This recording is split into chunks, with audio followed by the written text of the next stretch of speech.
Hello do hello my dear student, welcome to my YouTube channel Lakshya coaching centre में सभी का स्वागत है। तो आपको पिछली वीडियो में हम वैद्युत बल रेखाओं किसे कहते हैं और वैद्युत बल रेखा गुण के बारे में बता चुके थे। तो आज स्टार्ट करने वाले हैं वैद्युत क्षेत्र की तीव्रता। तो वैद्युत क्षेत्र की तीव्रता का बारे में बता चुके थे कि मतलब किसी एकांक आवेश पर लगने वाला बल तथा एकांक आवेश के अनुपात को वैद्युत क्षेत्र की तीव्रता कहते हैं। इसे ई से व्यक्त करते हैं, ई बराबर एफ अपॉन क्यू। ऐसे ही बोल सकते हैं किसी किसी धन परीक्षण आवेश पर लगने वाला बल तथा धन परीक्षण आवेश के अनुपात को वैद्युत क्षेत्र की तीव्रता कहते हैं। इसे ई से व्यक्त करते हैं, ई बराबर एफ अपॉन क्यू नॉट। तो अब किसी बिंदु आवेश के कारण वैद्युत क्षेत्र की तीव्रता कैसे ज्ञात करेंगे, तो हेडिंग डालेंगे सभी लोग।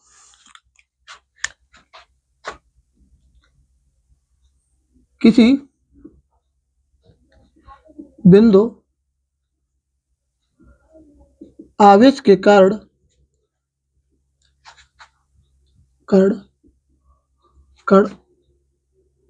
उत्पन्न वैद्युत क्षेत्र की तीव्रता, उत्पन्न वैद्युत क्षेत्र की तीव्रता, क्षेत्र की तीव्रता क्या होगी हमारी।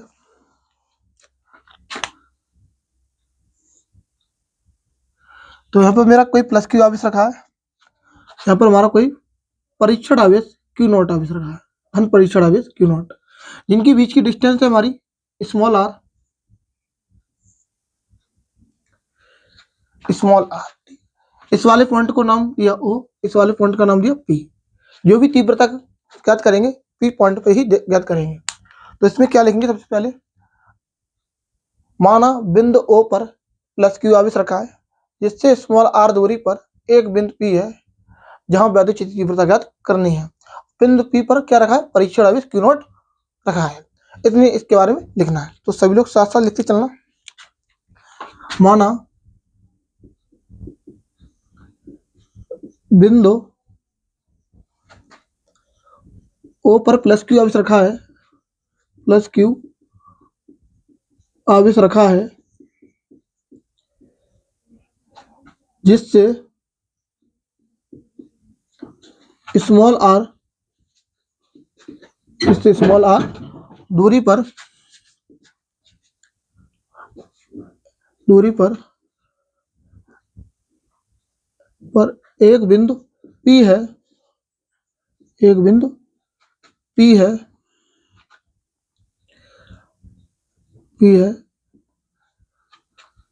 जहां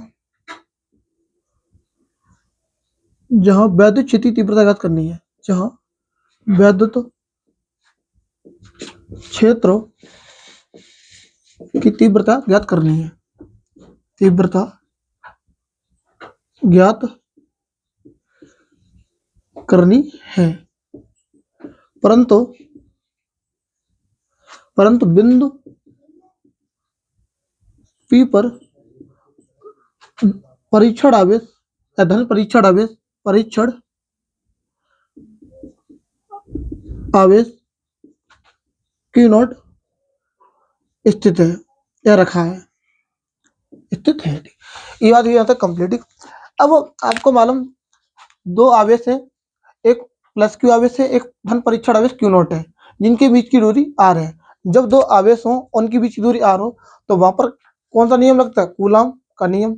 क्योंकि जब दो आवेश उनके बीच बल भी लगेगा, तो लिखेंगे कूलाम के नियमानुसार, कूलाम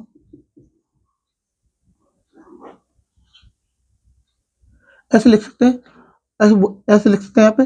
अतः दोनों आवेशों के कारण लगने वाला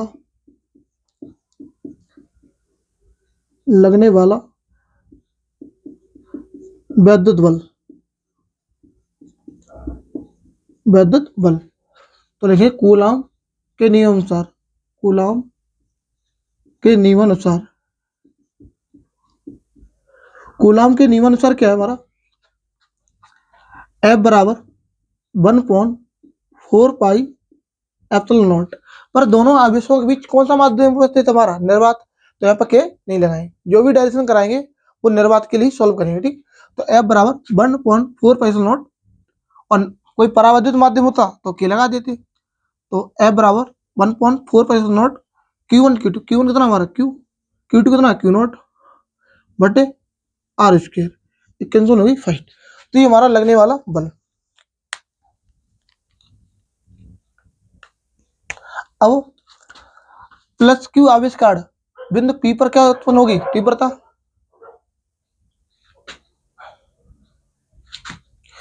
प्लस क्यू आवेश के कार्ड, प्लस क्यू आवेश के कार्ड बिंदु P पर उत्पन्न वैद्युत क्षेत्र की तीव्रता, क्योंकि प्लस क्यू आवेश क्यू नोट पर क्या लगाएगा बल लगाएगा। अब दोनों आवेश हमारे कैसे धनावेश, तो उनके बीच कौन सा बल कार्य करेगा, प्रतिग्रहण बल कार्य करेगा। तो लिखेंगे अतः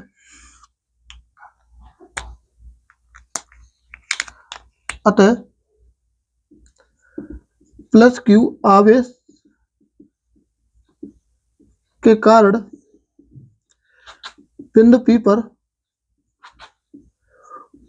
उत्पन्न वैद्युत क्षेत्र की तीव्रता, उत्पन्न वैद्युत क्षेत्र की तीव्रता, वैद्युत क्षेत्र की तीव्रता। तो तीव्रता क्या होगी, अतः प्लस क्यू आवेश कारण बिंदु P पर उत्पन्न वैद्युत क्षेत्र की तीव्रता। तो E बराबर F1 Q नोट। अब जो P पर आवेश कौन सा रखा है Q नोट, तो Q नोट पर जो बल लग रहा है, तो बल किस पर लग रहा है, प्लस क्यू आवेश पर लगा रहा है Q नोट पर, तो तीव्रता हो रही Q नोट। तो बिंदु P पर उत्पन्न वैद्युत क्षेत्र की तीव्रता, तो तीव्रता किस पर उत्पन्न ज्ञात हो रही बिंदु P पर, जहाँ कौन सा आवेश रखा Q नोट, तो F1 Q नोट। समीकरण फर्स्ट इसे डालें इक्वेशन सेकंड, समीकरण फर्स्ट का मान समीकरण सेकंड में रखने पर, तो लिखेंगे समीकरण फर्स्ट का मान सेकंड में रखने पर, सेकंड में रखने पर जैसे ही रखेंगे तो E बराबर F का मान रखेंगे 1.4 pi epsilon not Q into Q not बटे R स्क्वायर अपॉन हमारा क्या Q नॉट से Q नॉट कैंसिल आउट, तो हमारा E बराबर 1.4 pi epsilon not Q upon R square. इसका मात्रा क्या होता है न्यूटन प्रति कूलम। अब ये निर्वात के लिए, किसके लिए था, निर्वात के लिए, निर्वात के लिए लिखिए यदि दोनों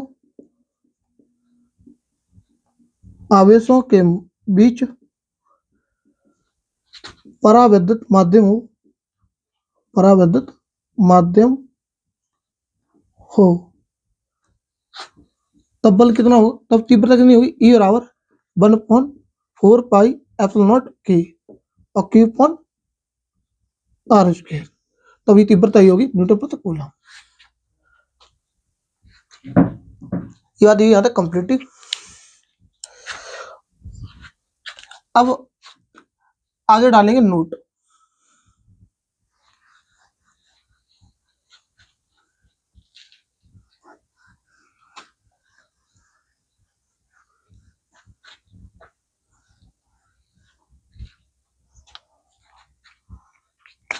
नोट के अंदर क्या है,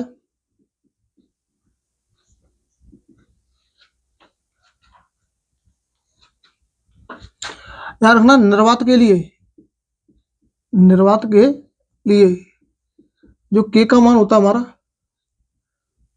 वो हमारा 1 के बराबर होता है, और वायु के लिए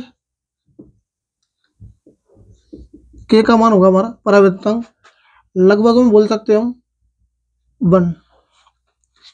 धातुओं के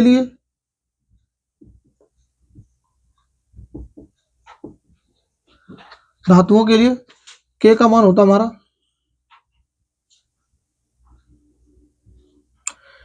इनफाइनाइट।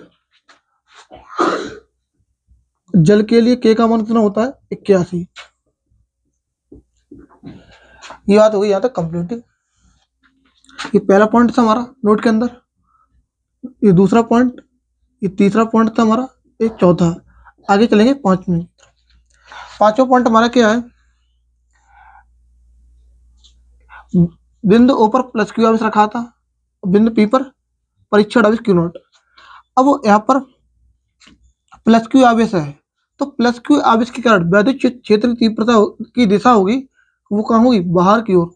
बाहर की ओर क्यों होगी, क्योंकि प्लस क्यू आवेश के कारण जो लगने वाला बल होगा वो कहाँ होगा, वैद्युत क्षेत्र की दिशा में होगा, अर्थात बाहर की ओर होगा। ठीक, क्योंकि वैद्युत बल रेखाओं से, क्योंकि प्लस क्यू आवेश के कारण वैद्युत बल रेखाएं दूर जाती हैं और माइनस क्यू आवेश के कारण वैद्युत बल रेखा अंदर की ओर आती है, तो प्लस क्यू आवेश के कारण वैद्युत बल रेखा कहाँ दूर जाती है, अर्थात प्लस क्यू आवेश के कारण वैद्युत क्षेत्र की तीव्रता दूर, और यहीं पर कोई माइनस आवेश रखा होता है इस प्रकार।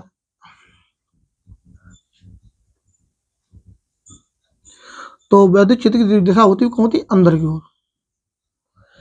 तो आगे लिखना है इसी के अंदर 5वें पॉइंट में, धनावेश के कारण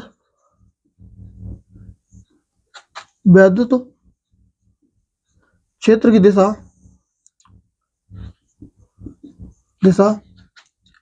बाहर की ओर तथा ऋणावेश के कारण वैद्युत क्षेत्र की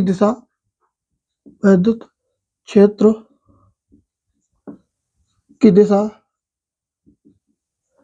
ऋणावेश की ओर होती है या अंदर की ओर होती है, दिशा अंदर की ओर होती है, अंदर की ओर होती है।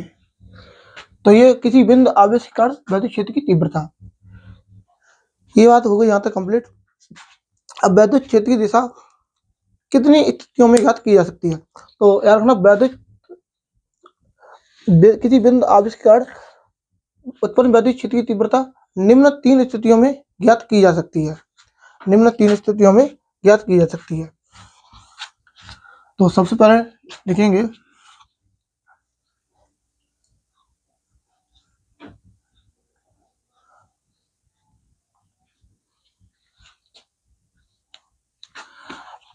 किसी बिंदु आवेश के कारण उत्पन्न वैद्युत क्षेत्र की तीव्रता निम्न 3 स्थितियों में ज्ञात की जा सकती है।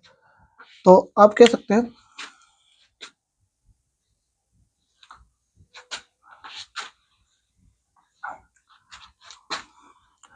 निम्न, तो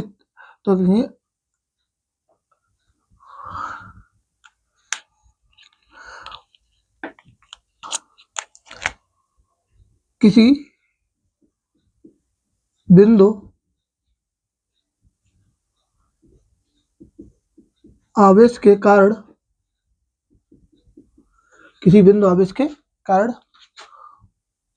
उत्पन्न वैद्युत क्षेत्र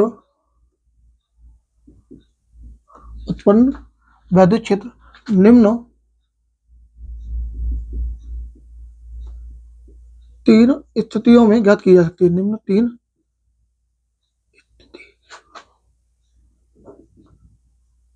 में ज्ञात की जा सकती है।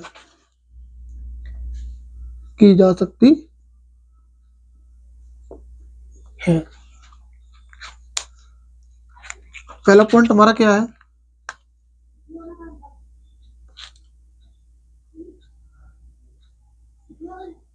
अच्छी स्थिति में। दूसरा पॉइंट हमारा निरक्षीय स्थिति में, निरक्षीय स्थिति में। और तीसरा पॉइंट है हमारा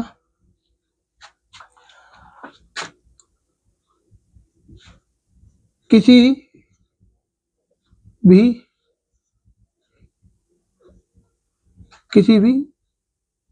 बिंदु पर या किसी न अक्ष पर न निरक्ष पर, कह सकते हैं अच्छी स्थिति किसे कहते हैं, याद रखना जैसे वैद्युत द्विध्रुव है। अब ऐसे मान लो ये एक्स अक्ष हमारी, एक्स डैश वाई डैश, तो एक्स अक्ष पे वैद्युत द्विध्रुव है, तो एक्स अक्ष पे हमारा जो पॉइंट पी है, मतलब वैद्युत द्विध्रुव भी, और जो पॉइंट जिस पॉइंट पर तीव्रता ज्ञात करनी है वो भी एक ही अक्ष पर होना चाहिए, उसे बोलते हैं अच्छी स्थिति। निरक्षीय किसे कहते हैं, ये एक्स अक्ष हमारी, ये तो अच्छी स्थिति हो गया ना, अच्छी स्थिति।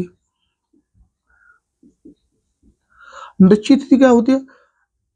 एक्स अक्ष पर मान लो वैद्युत ध्रुव है और वाई अक्ष पर हमारा कोई पॉइंट है, तो यहाँ पर तीव्रता ज्ञात करनी है, तो इसे स्थिति कहते हैं निरक्षीय स्थिति।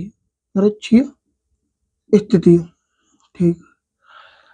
अब तीसरी स्थिति आती है हमारी किसी भी बिंदु पर।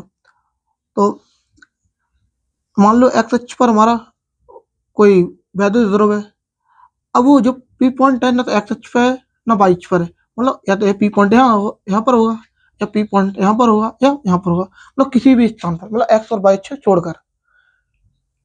तो आज के लिए यहाँ तक ही। कल